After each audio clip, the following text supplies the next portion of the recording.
Қайырлы күн, құрметті менің көрермендерім. Сіздермен Сарыағаш тәттілері. Бүгінгі бағдарламада біз сіздермен кереметтей осындай өте дәмді сүт тығыз тортын дайындайтын боламыз. Және де дайындай отырып, кезекті қиссамызды баяндаймыз. Бүгінгі қиссамыздың тақырыбы Сүлеймен пайғамбар қиссасы.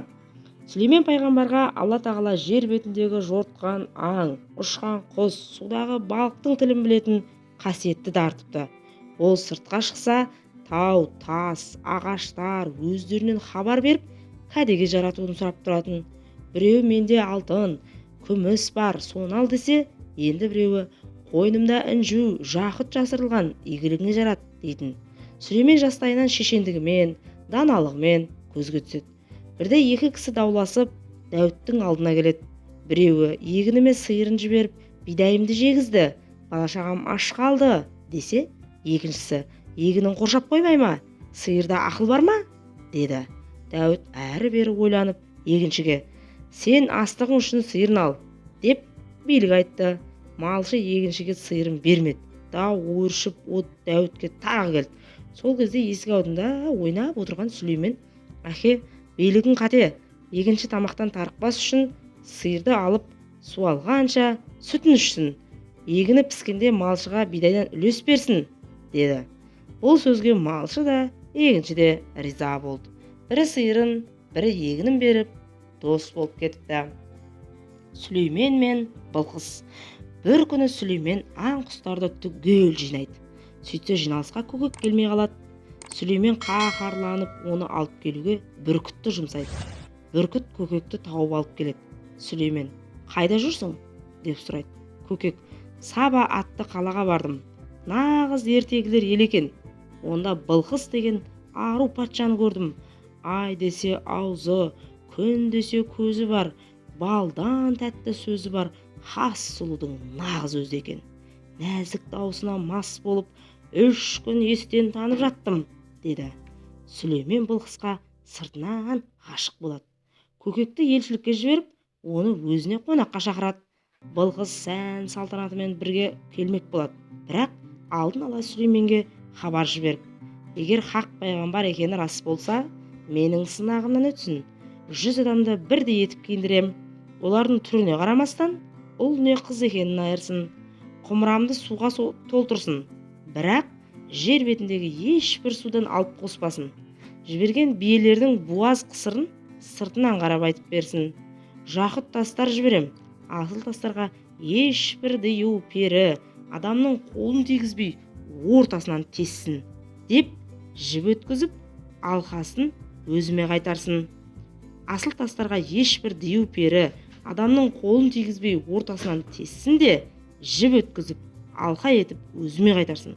Мен Сүлейменнің сарайына жеткенше, менің тағым өзімнен бұрын барып күтіп тұрсын деп шарт қойды.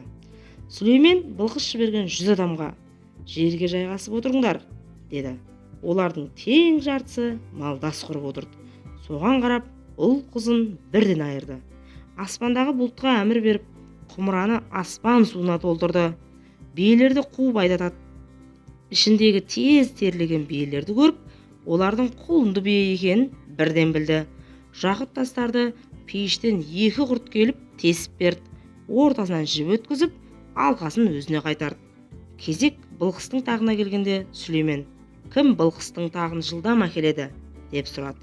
Самұрық құс орнынан тұрып отырғанша тақ осында болады деді. Сәмәндүн деген дию: басыңды солдан оңға бұрғанша әкеліп беремін деді.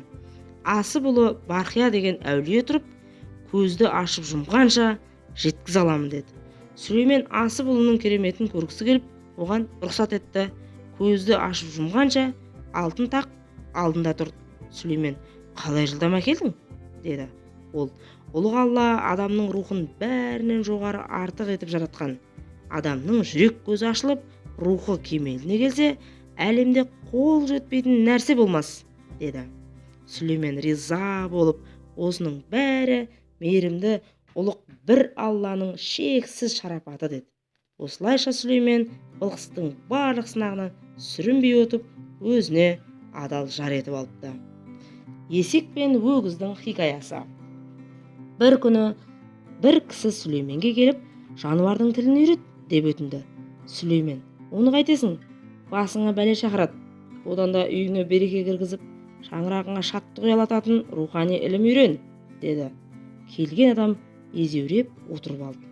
Болмағасын Сүлеймен, үйретем, бірақ жан баласына жағашпайсың, ашсаң ажалың жетеді, деді. Келістім, деді ол. Жан жануардың тілін үйреніп, үйіне келсе, есегі мен өгізі сөйлесіп отыр екен. Тыңдаса, есек өгізге: достым, халің нешік, деді. Сұрама, достым, жұмыстан өлуге айналдым. Бір ақыл айтайын, ертең жем жеме, берсе су берсе ішпе, сүйресе тұрма, зорыққан екен деп жұмыстан босатады, деді. Өгіз есектің тілін алып, ертесіне жатып алды. Егесі өгіздің орнына есекті 3 күн аямай жұмысқа жекті. Есек әбден қалжырап үйге келсе, өгіз рахаттанып жатыр екен. Есек көзіне жас алып өтірік жылады. Өгіз: әй достым, неге жылайсың, деп сұрады. Есек: өгіз, сені қимай тұрмын. Егеміз ертең өгіз жұмысқа жарамаса, оны сойып, етін садақа етіп таратамын, деді. Соны уайым қыламын, деді. Өгіз шошып кетті.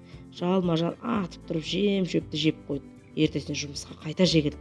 Бір күні шай басында есек пен өгіздің әңгімесі есіне түсіп, егесі мырс етіп күліп жіберді. Әйелі: неге күлдің, деді.